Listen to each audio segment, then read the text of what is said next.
Hi, this is Maginoni, and welcome to another edition of The Good, the Bad, and the Disappointing. Now, originally, I was going to give the good to the new Batman book. But then I started to forget pieces of that story, and then that's when I realized, okay, you know what?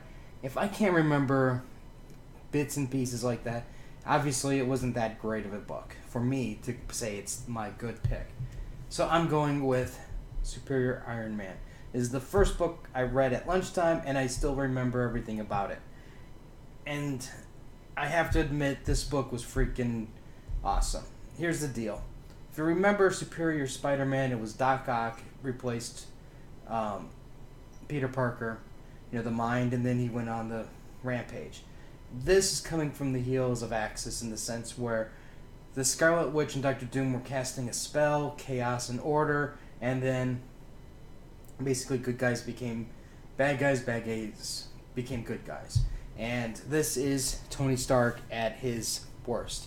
He moves to San Francisco. He basically gives everybody with a smartphone an app. And this is the Extremist app.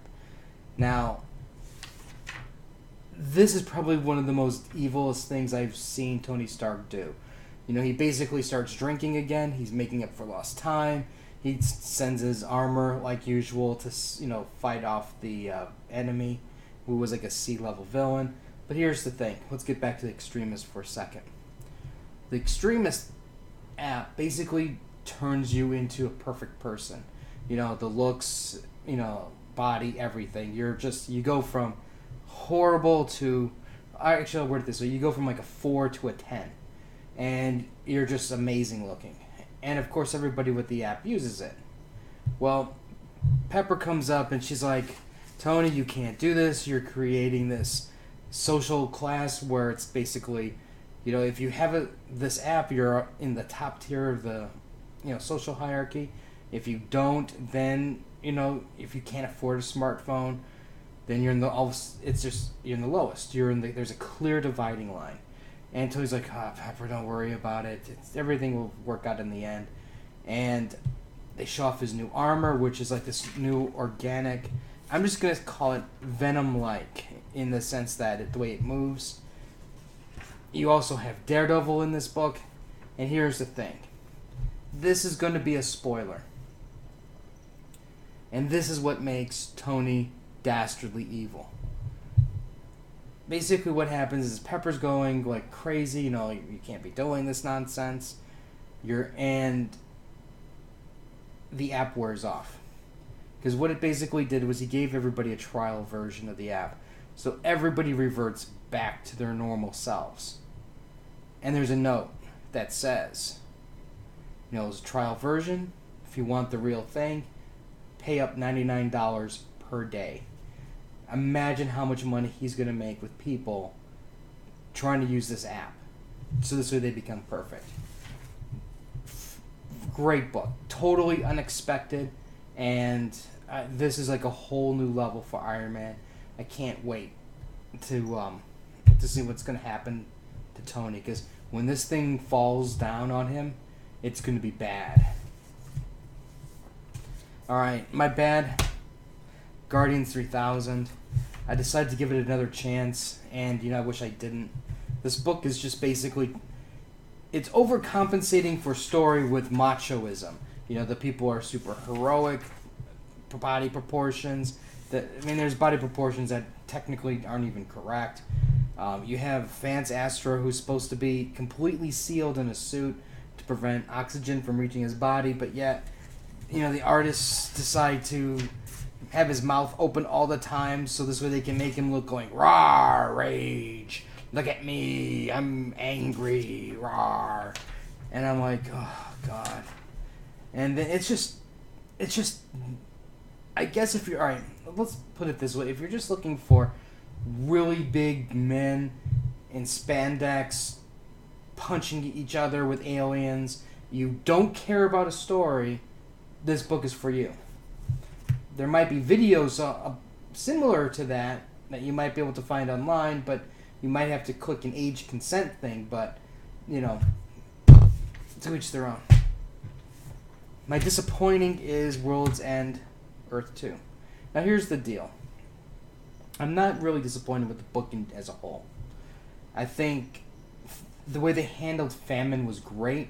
You know, Dr. Fate's like, ha ha ha, I have defeated the Dark Lords of the Apocalypse famine, and everything will be fine.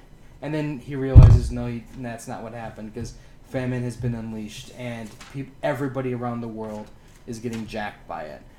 Then they're suffering from crossover syndrome, where it's basically, they show the scene where the Atlantis was rising with the creatures already, but now they go back into time to show you what happened. I'm like, why don't you just follow a timeline?